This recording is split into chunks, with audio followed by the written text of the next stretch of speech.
안녕하세요. 함께행보건교회 정유한 목사입니다. 4월 7일 아침 기도회 시작하겠습니다. 요한복음 16장 16절에서 24절의 말씀입니다.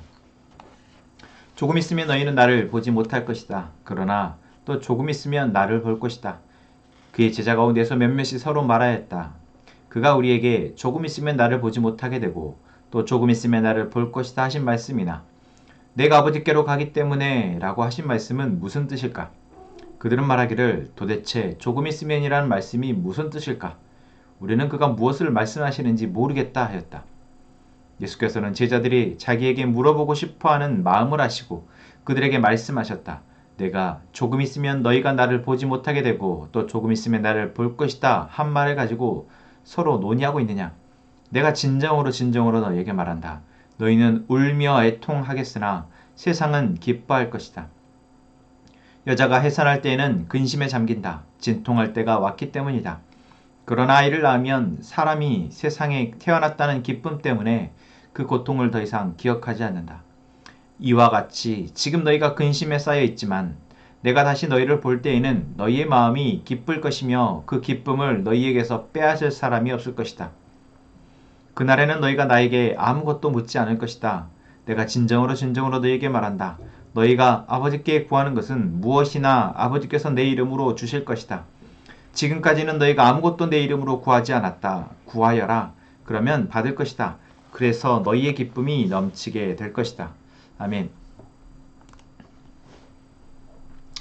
예수님은 요한복음 16장 마지막 부분에서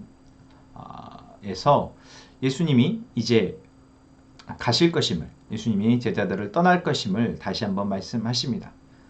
그리고 그때가 되면 제자들이 어떠한 마음을 갖게 될지, 또한 슬퍼하고 근심하게 될지 또한 미리 말씀하십니다.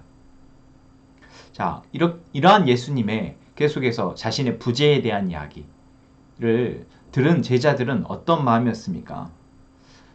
제자들이 오늘 앞부분에 나온 것처럼 도대체 조금 있으면 예수님이 하고 하시는 이 말씀이 무엇을 말하는 거냐? 이들은 머리로 이해하지 못했던 것 같습니다. 또한 머리로 이해되어지지 않는 것 때문에 그들 안의 감정은 계속해서 두려워하고 근심하고 고민하게 되었던 것입니다. 예수님은 그것을 다 알고 계십니다. 그리고 지금 당장 이들의 어떤 예수님이 하신 이야기들에 대해서 더 이해시켜 주시고 그들이 이해될 때까지 설명해 주시는 것이 아니라 예수님은 그저 앞으로 있어질 또한 예수님이 하실 일들에 대해서 그들에게 담담하게 전할 뿐입니다. 그리고 이제 예수님이 십자가에 죽으시고 또한 부활하시고 이제 하나님 우편에 가시고 다시 이제 제자들을 맞으러 올 그때 그날이 되어지면 그 예수님이 하실 그 하나하나의 일들이 이 제자들에게 예수님을 믿고 따르는 사람들에게 가져올 놀라운 변화들이 생겨지면 그때가 되면 이제 이 제자들은 그것을 예수님이 지금 하시고 있는 이야기들과 그동안 해오셨던 많은 일들을 이해하게 될 것이다 라는 것을 예수님은 알고 계시는 것이죠. 예수님이 하신 그 일, 앞으로 그 하실 일들에 대해서 제자들은 이해할 수도 없었고 그렇기에 그들의 감정은 예수님을 통해서 기뻐하고 평안함을 누리고 소망하게 되기보다는 두려움에 사로잡혔습니다. 그렇기에 지금 이들은 예수님이 옆에 있지만 예수님과 함께 있음의 그 은혜를 그들은 누리지 못했고 그 담대함으로 세상을 바라보거나 살아낼 수 없었던 것이죠. 예수님은 이 제자들의 이러한 상태, 이러한 상황을 잘 알고 계셨습니다. 그리고 이제 이 상황이 예수님이 앞으로 하실 일들이 이루어지면 금방 예수님이 하신 일들을 통해서 놀랍게 변화될 것이라는 것을 알고 계셨기에 여기에서는 이 정도의 말만 하실 수 있었던 것이죠. 자, 그렇다면 우리는 어떻습니까?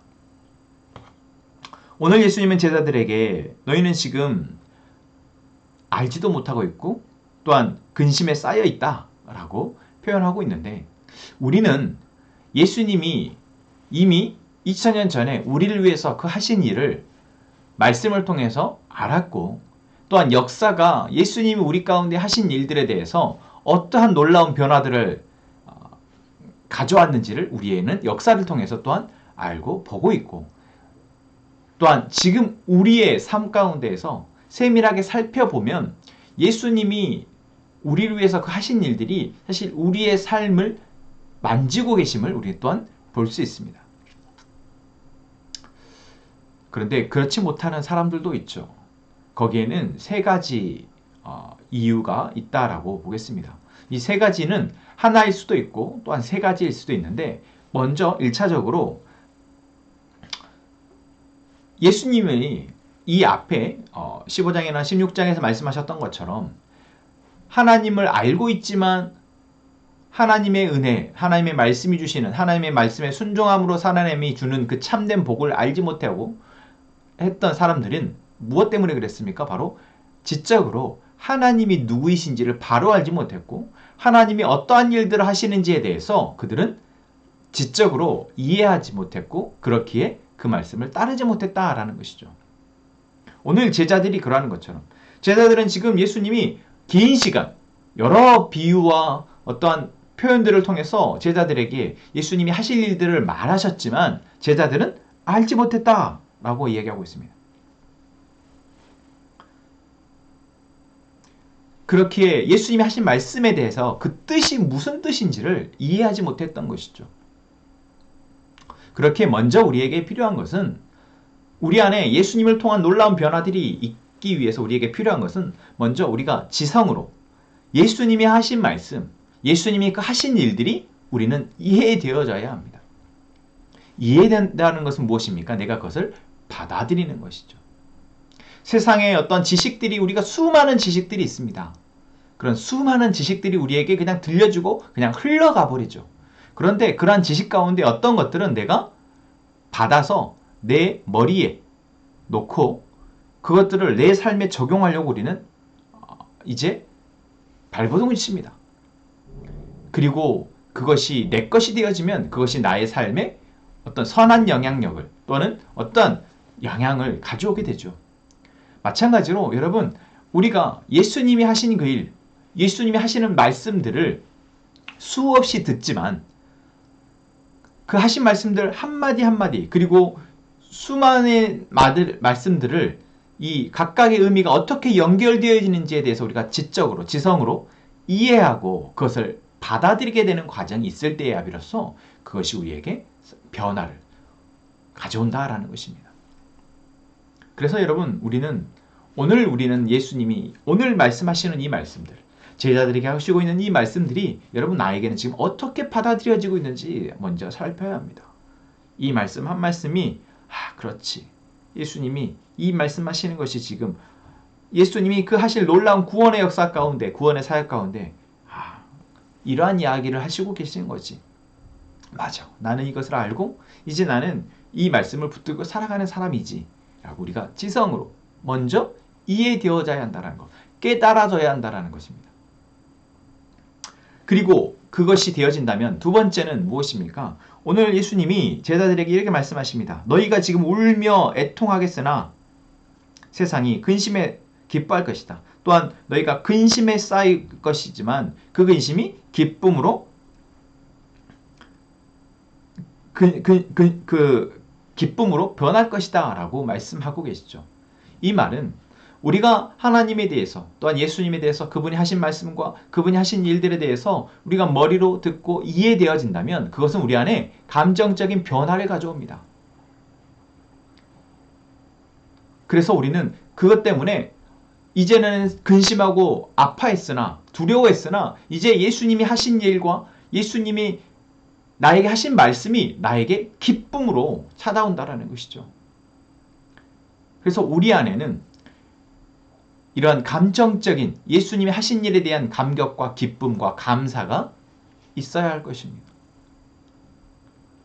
분명 머리는 알고 있는데 그게 내 삶에 여전히 근심과 두려움으로 쌓여 있다면 우리는 내가 지금 예수님이 하신 말씀과 그분이 하신 일을 인격적으로 받아들였는지, 내가 그것을 온전히 받아들이고 신뢰하고 있는지 살펴야 한다는 것이죠. 바로 그 증거가 바로 내 안에 있는 기쁨입니다. 평안입니다. 바로 감정적인 변화인 것이죠. 그리고 마지막 세 번째는 이제 예수님이 우리에게 하신 그 놀라운 일들이 나에게 기쁨으로 찾아왔다면 내 안에는 지금 성령이 역사하고 있는 것입니다.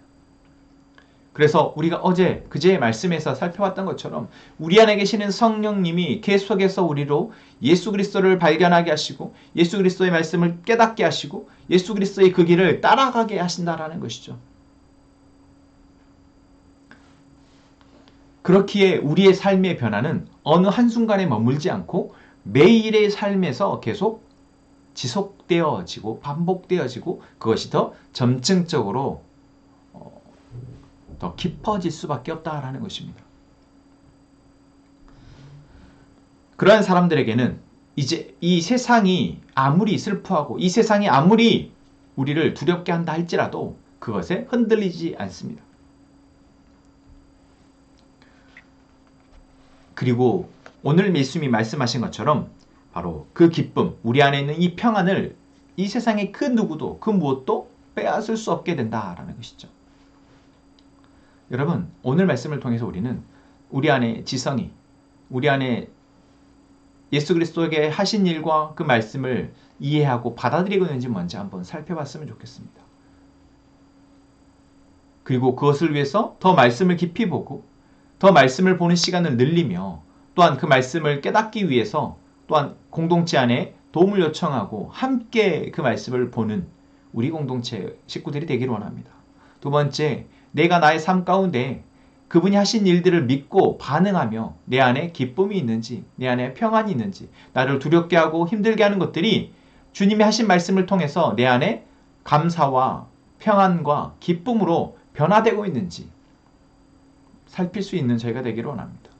그리고 마지막, 우리 안에 계시는 성령 하나님이 계속해서 우리로 그렇게 역사하도록 우리가 그분께 집중하고 이제 그분이 하시는 말씀에 믿음으로 순종하며 우리의 삶이 지금 사라지고 있는지, 살아내어지고 있는지, 내 매일의 삶에서 이러한 점진적 변화가 그분이 이끌어 가시는 삶의 변화들이 보여지고 있는지 여러분 우리가 오늘 기도하면서 함께 살펴보고 이제 그 기쁨으로 살아낼 수 있게 되기를 소망합니다.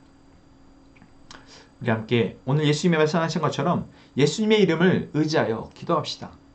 예수님의 이름을 불러서 이것 주세요 저것 주세요가 아니라 내가 그분을 신뢰하는 마음으로 그분께 감사하는 마음으로 그분이 나와 함께 하시기를 바라는 마음으로 그분의 이름을 부르는 것으로 기도하는 것입니다. 우리 함께 기도하며 나아가겠습니다. 하나님, 예수님이 이루신 일과 예수님이 남기신 말들이 오늘 먼저 머리로 이해되게 하시고 다음 마음으로 감격하게 하시고 감사하게 하시며 이제는 우리 안에 계신 성령님과 교통함으로 기쁨으로 살아낼 수 있도록 도와주옵소서.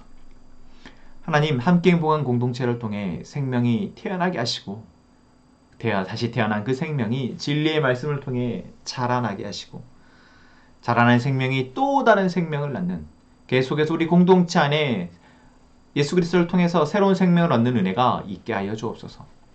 최성희 형제, 문지연 자매, 연비 자매, 사내 형제, 가족을 위해서 기도합니다.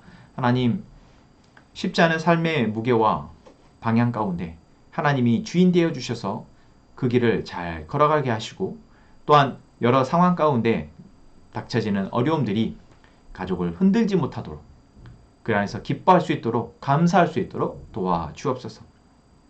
하나님, 우리 함께 행복한 가족들이 삶의 문제와 고민 가운데 예수 그리스도의 이름을 의지하여 기도합니다. 우리가 예수의 이름을 부를 때 주님 우리 안에 그분이 하신 일이 들려지고 보여지게 하셔서 이제는 우리가 평안하게 하시며 우리에게 말씀하신 그 하나님의 뜻을 겸손히 듣고 이제 그 뜻에 따라 살아낼 수 있도록 도와주옵소서. 우리 함께 기도하겠습니다.